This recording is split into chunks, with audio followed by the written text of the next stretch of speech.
کون سے ہیں؟ جی میں نے قرضہ چاہیے، کس لیے؟ بیٹے کا ولیمہ کرنا، شادی ہے ولیمہ کرنا، نان پروڈکٹیو لونز، اس سے کوئی فائدہ، پروڈکشن کچھ نہیں ہو رہی، یا اکنامکس والے کہیں گے ویلیو کریشن کوئی نہیں ہو رہی۔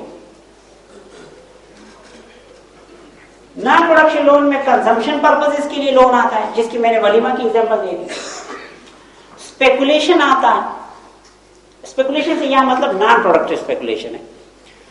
نان پروڈکٹیو اسپیکولیشن میں یہ آتا ہے کہ بالفرض اس سے یوں سمجھ لیں کہ کسی گڑ کا یا کسی چینی کا یا کسی اور کموڈٹی کا ٹرک آ کے منڈی میں کھڑا ہو گیا، رات کے 10 بجے ہیں، اگلے کو ڈر بھی لگا ہے، 100 مسائل ہیں، گاؤں سے آیا ہے، وہ علاقے سے واقف نہیں ہے، اس کو پیسے چاہیے حفاظت سے واپس پہنچ جائے۔ تو منڈیوں میں اس طرح لوگ ہوتے ہیں، وہ اس سے اس چیز کو کہتے ہیں کہ فی یونٹ بالفرض 10 کا مجھے بیچ دو۔ ممکن ہے کہ یہ کل شاید منڈی میں اس کو 10 کا بیچتا یا 8 کا بیچتا یا شاید 10 کا ہی بیچتا، وہ اس کو ابھی 10 کا بیچ دیتا۔ اگلے دن جب یہ شخص اس کو منڈی میں لے کے جاتا ہے تو اس کو 10 کا کبھی نہیں بیچتا، 10 کا تو اس نے خریدا ہے۔ اسپیکولیشن ایک قسم کی، آسان الفاظ میں کہیں گے، ذخیرہ اندوزی۔ ایک بات یاد رکھیں، اپنے پیسے سے ایک آدمی کتنی ذخیرہ اندوزی کر لے گا؟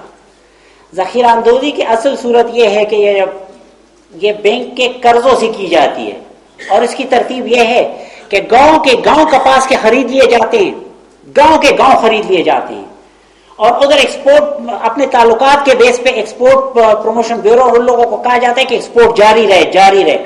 ادھر ملک سے پوری کپاس باہر نکل آتی ہے، اور ادھر اس کو اچھی طرح پتہ ہوتا ہے کہ کپاس کم آ رہی ہے، اور وہ سٹور کر رہا ہوتا ہے، ادھر ملک سے باہر نکل جاتی ہے۔ جب عین وقت آتا ہے تو اس وقت 50 روپے کی خریدی ہوئی چیز 500 کی بیچتا۔ یہ ساری اسپیکولیشن گاؤں کے گاؤں کو یہ اپنے پیسے سے نہیں خرید سکتا، یہ بینک سے لیے ہوئے قرضے پہ ہوتا۔ یہ اسپیکولیشن پرپز اس کے لیے ہوتے ہیں۔ اس طرح پالیٹکس کے لیے، وار کے لیے، ان مقاصد کے لیے قرضے دیے جاتے ہیں۔ ان سے انفلیشن آتا ہے۔ کیا آتا ہے؟ اس سے انفلیشن آتا ہے، اس کو ڈیمانڈ پل انفلیشن کہتے ہیں، کہ ڈیمانڈ بڑھ گیا۔ وہ تو تھا کہ کاسٹ بڑھ گیا تو اس کی وجہ سے چیزیں مہنگی ہو گئی، یہ ڈیمانڈ بڑھ گیا، لوگوں کے پاس پیسہ زیادہ گیا، اس کی وجہ سے انفلیشن آ گئی۔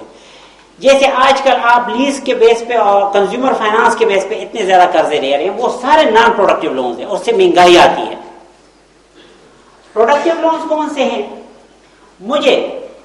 میں اگر ابھی بینک سے قرضہ لے کر اور سے کوئی تخم خرید کے جا کے اپنے گاؤں میں اپنے کھیتوں میں لگا لوں اور اس کے بعد فصل آ جائے، تو آپ مجھے بتا سکتے ہیں کہ فصل زیادہ قیمتی ہوگی یا جو تخم میں لے کے گیا تھا وہ زیادہ قیمتی ہوگی؟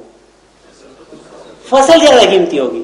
تو اس سے تو انفلیشن نہیں آتا، پروڈکٹیو لون سے تو ڈیفلیشن آتا ہے، ارزانی آتی ہے۔ ہمارے بینکس نان پروڈکٹیو پرپزز کے لیے لون دیتے ہیں، پروڈکٹیو پرپزز کے لیے لون نہیں دیتے، اور سینٹرل بینک اپنا رول ادا نہیں کر رہا۔ سینٹرل بینک کا رول یہ ہے کہ وہ نان پروڈکٹیو سائٹ پہ اس کو نہ جانے دے، یہ ہمارے پیسے ہیں، اس کو غلط سائٹ پہ نہ جانے دے، ہمارے اوپر بسا رہا ہے اس کو۔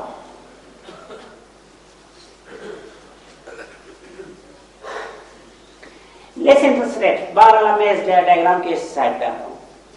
منی زیادہ ہو جائے تو انٹرسٹ ریٹ کم ہو جائے گا۔ انٹرسٹ ریٹ آپ کو پتہ ہے انکم اسٹیٹمنٹ میں ایک اہم ایکسپنس ہے انٹرسٹ۔ اس کا مطلب یہ ہے کہ آپ کا ایک اہم ایکسپنس کم ہو رہا ہے۔ جب ایکسپنس کم ہوتا ہے تو جو بھی ایکسپنس کم ہو رہا ہو، بزنس کا رسک کم ہو رہا ہوتا ہے، آپ کا رسک کم ہو رہا ہوتا ہے۔ انٹرسٹ ریٹ جب کم ہو رہا ہوتا ہے اور اگر ختم ہو جائے تو رسک بہت زیادہ کم ہو جائے گا۔ انٹرسٹ ریٹ جب کم ہوتا ہے تو اتنی نعمت ہوتی ہے، جب ختم ہو جائے تو وہ تو بہت بڑی نعمت ہے۔ انٹرسٹ ریٹ جب کم ہوتا ہے تو بزنس میں رسک کم ہوتا ہے، جب بزنس میں رسک کم ہوتا ہے تو بزنس مین بزنس کو بڑھاتا ہے، پھر مور بزنس کی طرف آ جاتے ہیں۔ جب بزنس بڑھتا ہے تو کیا ہوتا ہے؟ مور پروڈکشن۔ آپ مجھے بتائیں کون سی بات آپ کے خلاف جاتی ہے؟ مور پروڈکشن، مور ایکسپورٹس، لیس امپورٹس، کیونکہ بہت ساری چیزیں اپنے ملک میں بن گئی تو امپورٹس کرنے کی تو ضرورت ہی کم پڑ گئی۔ جب پروڈکشن زیادہ ہوتی ہے آپ کی امپلائمنٹ زیادہ ہو جاتی ہے، امپلائمنٹ زیادہ ہو جائے تو آپ کے کرائمز کم ہونے شروع ہو جاتے ہیں۔ ظاہر ایک آدمی کو نوکری مل گئی، اس کو چوری کرنے کی کیا ضرورت ہے؟ امپلائمنٹ زیادہ ہو جائے تو آپ کی انکم زیادہ ہونے لگتی ہے، انکم زیادہ ہو جائے تو ٹیکس پیئر آپ کے زیادہ ہو جاتے ہیں، گورنمنٹ کی حکومت ہے. انکم زیادہ ہو جائے تو جو ان کے پاس انکم آتی ہے تو وہ کھاتے بھی ہیں، ان کا ڈیمانڈ بڑھ جاتی ہے. ڈیمانڈ بڑھ جاتی ہے تو وہ جو کارخانے آپ نے لگائے جو پروڈکشن زیادہ کرتے ہیں وہ کارخانے اور چلنے لگتے ہیں، مزید فائدہ. انکم اگر زیادہ ہو جائے تو یہ بھی ہو سکتا ہے کہ سیونگ زیادہ ہو جائے، سیونگ زیادہ ہو جائے تو منی اور بڑھنے لگتی ہے اور فائدہ.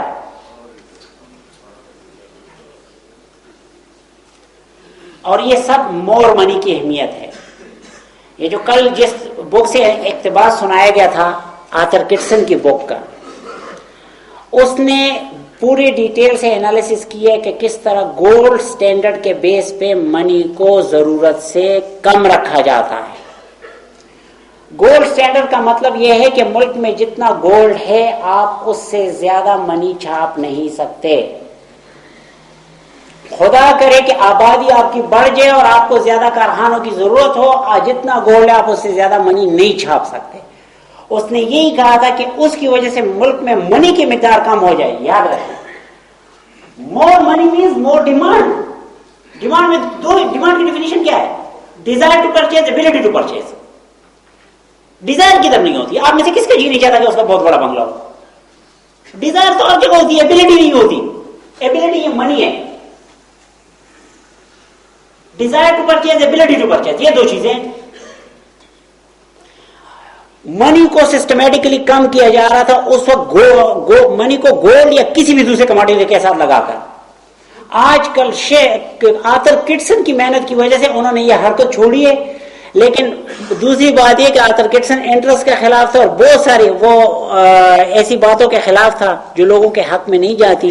لہذا اتنا قابل اکانومسٹ کہ جس نے 1894 میں پریڈکٹ کر لیا تھا کہ ورلڈ وار بھی آئے گی، گریٹ ڈپریشن بھی آئے گا اور یہ تمہاری مانیٹری پالیسیز کی وجہ سے ہوگا. ایسے اکانومسٹ کا اگر آپ کو اکنامکس میں کسی بک میں آپ نے نام سنا مجھے بتا دیں.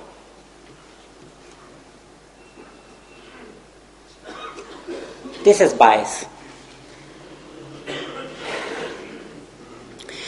اور آج کل شیخ محمود احمد کا اصل کمال یہ ہے کہ اس نے یہ معلوم کیا کہ گولڈ سٹینڈرڈ سے بھی بات نہیں ہے، اصل بینک ریزرو ہے.